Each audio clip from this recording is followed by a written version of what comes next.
नमस्कार, मैं हूं आपके साथ मयंक। देखिए, आज 20 तारीख है। पिछले चंद घंटों के अंदर ईरान और अमेरिका के जंग से जुड़ी हर जानकारी मैं आप तक पहुंचाऊंगा, हर अपडेट आप तक पहुंचाऊंगा। लेकिन देखिए, एक बड़ी खबर। देखिए, इस वक्त की सबसे बड़ी खबर जो हॉर्मूज से आ रही है, ईरान के एक कार्गो जहाज पर अमेरिका के जहाजों ने हमला किया है, फायरिंग की है।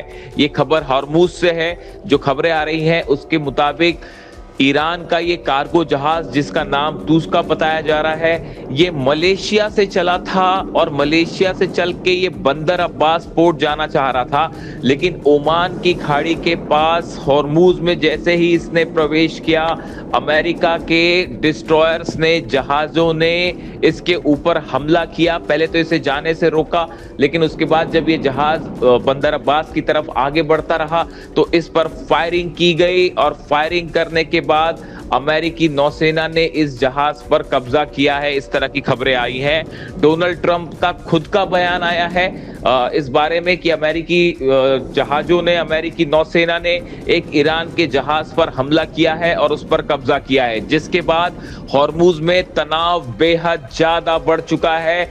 ईरान ने कहा है कि इस कार्रवाई का बदला लिया जाएगा। ईरान की सेना ने ऐलान कर दिया है कि अब खुले तौर पर एक्शन होगा और अमेरिका की इस कार्रवाई का मुंह तोड़ जवाब दिया जाएगा। देखिए, इस तरह की खबरें आ रही थी कि इस्लामाबाद में कल बातचीत हो सकती है और कल सुबह तक ईरान का डेलीगेशन जाएगा और अमेरिका का डेलीगेशन आज रात पहुंच सकता है। इस तरह की खबरें हैं, लेकिन ईरान ने साफ कर दिया है कि किसी तरह की कोई बातचीत नहीं होने जा रही। ईरान ने अपना डेलीगेशन नहीं भेजा है और ना ही भेजेगा। इस तरह की बात ईरान की तरफ से निकलकर सामने आई है। देखिए, ये कहा जा रहा था कि अगर जिस तरह से धमकी आई डोनाल्ड ट्रंप की कि अगर ईरान के साथ समझौता नहीं होता है तो जितने ईरान के पावर स्टेशन हैं उन पर हमले किए जाएंगे, पुलों पर हमले किए जाएंगे, इलेक्ट्रिक स्टेशंस पर हमले किए जाएंगे। एक बार फिर डोनाल्ड ट्रंप ने धमकी दे दी है हमले की। यानी अगले 24 घंटे बाद ये तय हो जाएगा कि क्या एक बड़ी जंग फिर शुरू होने जा रही है अमेरिका और ईरान के बीच। इस तरह के ऑलरेडी सिग्नल मिलने शुरू हो गए हैं। ईरान की जनता ये चाहती है कि किसी तरह का कोई समझौता नहीं किया जाए और इस बात को लेकर ईरान की सेना एक बड़ी जंग की तैयारी में जुट गई है। यानी ना सिर्फ हॉर्मूज में बल्कि पूरे ईरान में सेना को अलर्ट मोड पर कर दिया गया है और बड़ी जंग की तैयारी हो रही है। देखिए, बातचीत वाली जो बातें थी वो एक बार फिर खटाई में पड़ती दिखाई दे रही हैं। लेकिन देखिए, एक बड़ी खबर यह है कि रूस के जरिए और चीन के जरिए एक बार फिर ईरान को सचेत किया गया है कि एक बड़ा ऑपरेशन ईरान के ऊपर हो सकता है। ईरान के आइलैंड्स पर, चाहे वो खारगो, चाहे केशम आइलैंड हो, सिरी हो, लवाना हो, इन सब पर एक बार फिर हमले की कोशिश हो सकती है और अमेरिका एक बड़ा ऑपरेशन कर सकता है। इस तरह की जानकारी पहले भी रूस की तरफ से शेयर की गई थी, कुछ ही दिनों की बात है, पहले की बात है। और अब एक बार फिर रूस की तरफ से यह अलर्ट किया गया है ईरान को कि किसी भी समय जो है वो बातचीत के नाम पर धोखा हो सकता है और हमला हो सकता है। देखिए, जो खबरें आ रही हैं उस खबरों के मुताबिक ईरान के नए सुप्रीम लीडर जो हैं मुस्तफा खामेनेई, उन्होंने ईरान की सेना को एक बड़े ऑपरेशन के लिए तैयार रहने के आदेश दे दिए हैं। ईरान की जो सेना के चीफ है अहमद वाहिदी साहब, उन्होंने बड़ा फैसला किया है और बताया जा रहा है कि 5 लाख सैनिक जो हैं उनको इस बात के लिए तैयार कर दिया गया है कि किसी भी समय अमेरिका की तरफ से कोई ग्राउंड ऑपरेशन की कोशिश हो सकती है और उसका जवाब कैसे देना है।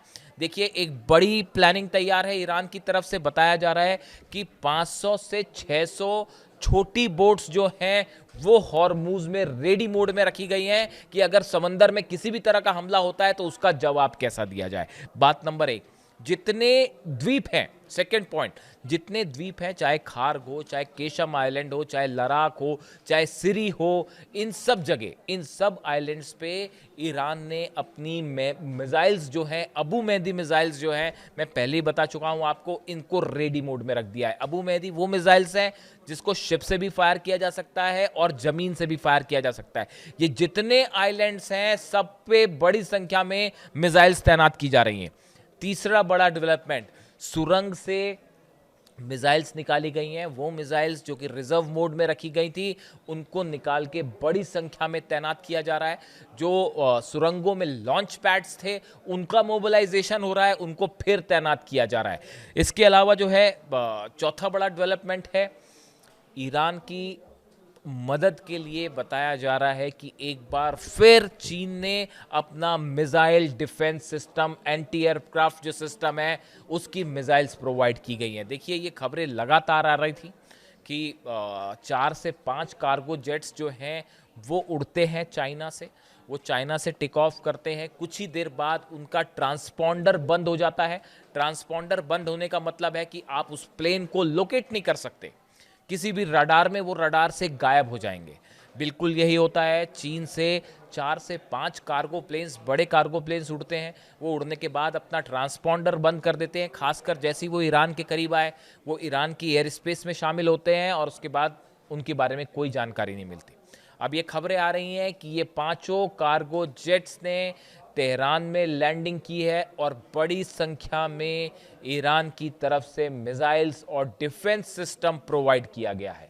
यानी देखिए, एक तरफ तमाम तरह की बातें हैं, हॉर्मूज में अपना टेंशन है, बातचीत की चर्चाएं हो रही हैं, लेकिन इसी बीच साथ ही साथ एक बड़ी जंग की तैयारी हो रही है। देखिए, ईरान के जो एडवाइजर्स हैं, खासतौर पर सेना से जुड़े, वो ये मान के चल रहे हैं कि अमेरिका के साथ किसी भी तरह की डील का कोई परिणाम नहीं होगा। इस्माइल बघाई जो प्रवक्ता है, उनका ये बयान कि हम अच्छी तरह जानते हैं अमेरिका हमला करेगा, वो इस बात को बता रहा है कि ईरान इस बात को जानता है कि अगर भले ही बातचीत भी हो जाए तो भी न्यूक्लियर मुद्दा ऐसा है, यूरेनियम का मुद्दा ऐसा है जिस पे किसी तरह की डील बेहद मुश्किल है।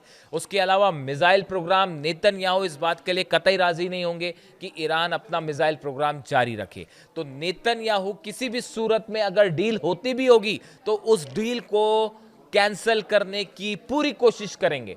इस सूरत में 10 दिन का ही सीज फायर है लिबनन में, वो हटता है। उसके बाद देखिए, हिजबुल्लाह, नेतन्याहू कभी इस बात के लिए तैयार नहीं होंगे कि हिजबुल्लाह पर अटैक ना किए जाएं। वो हिजबुल्लाह के नाम पर एक बार फिर लेबनान पर निशाना साधेंगे। इन हालात में ईरान ने एक बड़ी, कई मल्टी लेयर जो है वो जंग की तैयारी कर रखी है। और अब मुद्दा जहां फंसा हुआ आके वो है न्यूक्लियर, खासकर यूरेनियम का मुद्दा, दूसरा मिसाइल का मुद्दा, और तीसरा स्ट्रेट ऑफ हॉर्मूज। अगर स्ट्रेट ऑफ हॉर्मूज पुरानी पोजीशन में पहुंच भी जाता है तो देखिए, वो पहले से खुला ही हुआ था और अमेरिका इस हालत में नहीं है कि ज़्यादा दिन तक इसको कंटिन्यू कर सके, क्योंकि इससे बड़ा इकोनॉमिक इम्पैक्ट देखने को मिल रहा है। इन हालात में अमेरिका और ईरान के बीच बातचीत से ज़्यादा जंग के हालात उभर कर सामने आ रहे हैं। सिर्फ 48 घंटे बचे हैं, 48 घंटे बाद वो सीज फायर खत्म हो जाएगा, जो सीज फायर ईरान और अमेरिका के बीच में हुआ था। और सीज फायर खत्म होने के बाद 48 घंटे के बाद क्या होगा, इसका जवाब फिलहाल किसी के पास नहीं है।